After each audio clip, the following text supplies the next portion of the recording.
TV Telugu YouTube ఛానల్లో మీ వ్యాపార ప్రకటనల కోసం 9154949554 కి కాల్ చేయండి. తెలుగుదేశం పార్టీ జాతీయ ప్రధాన కార్యదర్శి మాజీ ఎమ్మెల్సీ మాజీ మంత్రి నారా లోకేష్ మంగళగిరి అసెంబ్లీ నియోజకవర్గం నుంచి ఇంకోసారి బరిలోకి దిగుతున్నారు. ఈ ఎన్నికలు ఆయనకు లైఫ్ అండ్ డెత్ సమస్యగా మారాయి.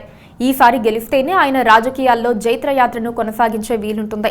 అందుకే లోకేష్ పూర్తి స్థాయిలో మంగళగిరిపై దృష్టి పెట్టారు. ఎక్కడికి వెళ్లకుండా నియోజకవర్గంలోనే తిరుగుతున్నారు. లోకేష్ దెబ్బకు రాజకీయ ప్రత్యర్థులు బెంబేలెత్తిపోతున్నారు. అసలు తాము పోటీలో ఉన్నామా లేదా అన్న అనుమానాలు వారికే కలుగుతున్నాయి. ఇంతకాలం లోకేష్ రాష్ట్రం మొత్తం పర్యటించేవారు. యువగళం పాదయాత్ర చేశారు. యాత్రకు అనూహ్య స్పందన వచ్చింది. ఎక్కడికి వెళ్లినా జనం ఆయనకు నీరాజనం పట్టారు. సైకో పోవాలి, సైకిల్ రావాలి అని లోకేష్ ఎదుట నినాదాలిచ్చారు. లోకేష్ కూడా ప్రతి ఒక్కరిని పలకరించేవారు. ఎక్కడా విసుగును ప్రదర్శించకుండా గంటల తరబడి సెల్ఫీ విత్ లోకేష్ కార్యక్రమాన్ని నిర్వహించేవారు. ఆ క్రమంలో జనం మనిషిగా పేరు తెచ్చుకున్నారు. ఎన్నికలు కూడా అమలుకు వచ్చిన తర్వాత మాత్రం లోకేష్ రూటు మార్చారు. రాష్ట్రం మొత్తాన్ని తండ్రి చంద్రబాబు చుట్టేస్తుంటే లోకేష్ మాత్రం తను పోటీ చేసే మంగళగిరి నియోజకవర్గానికి పరిమితమయ్యారు. మంగళగిరి ఇప్పుడు ఆయనకు ఇజ్జత్గా సవాలైంది. ఆప్కీ బార్ చంద్రబాబు సర్కార్ రావాలంటే ముందు ఆ పని మంగళగిరి నుంచే మొదలు కావాలని లోకేష్కు తెలుసు. మంగళగిరిలో ఎక్కడ తేడా కొట్టినా అది పార్టీకే చెడ్డ పేరు అని లోకేష్ గుర్తించి ఇప్పుడు తన నియోజకవర్గానికి 100% ప్రాధాన్యమిస్తున్నారు.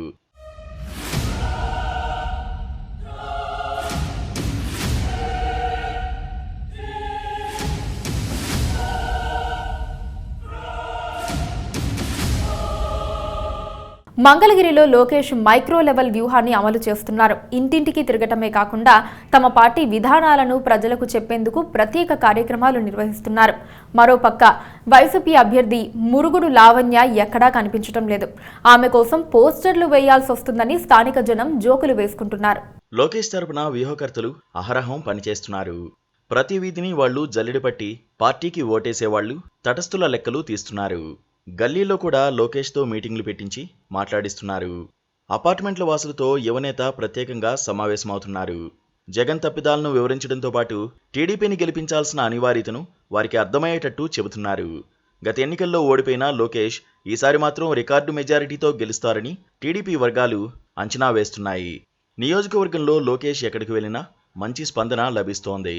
ఈసారి మీకే ఓటేస్తామని ప్రతి ఒక్కరూ చెప్పేస్తున్నారు. ఆయనకు రికార్డు మెజారిటీ ఖాయమని తాజా సర్వేలు కూడా చెబుతున్నాయి. వైసీపీకి చెందిన సిట్టింగ్ ఎమ్మెల్యే ఆళ్ల రామకృష్ణారెడ్డి ఈసారి పోటీ చేయడం లేదు.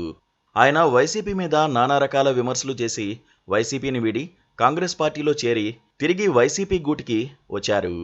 తిట్టిన నోటితోనే వైసీపీని పొగుడుతూ నియోజకవర్గంలో ఆళ్ల రామకృష్ణారెడ్డి తన విలువ తానే తీసేసుకున్నారు. సరైన అభ్యర్థి లేక ఎవరో ఒకరు చాలన్నట్లుగా వైసీపీ తరపున మురుగుడు లావణ్యను బరిలోకి దించారు. బీసీ సామాజిక వర్గం ఓట్ల కోసం ఆమెను రంగంలోకి దించినా అది బూమరాంగ్ అయిందని విశ్లేషణలు వినిపిస్తున్నాయి. తొలినాళ్లలో ప్రచారానికి తగిన స్పందన లేకపోవడంతో ఆమె ఇప్పుడు మొక్కుబడి ప్రచారానికి పరిమితమయ్యారు.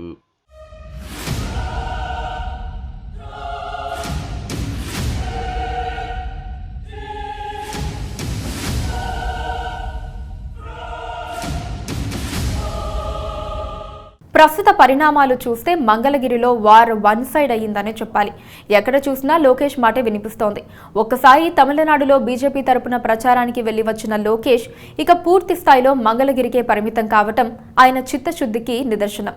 చూడాలి మరి మెజారిటీ ఎంత వస్తుందో.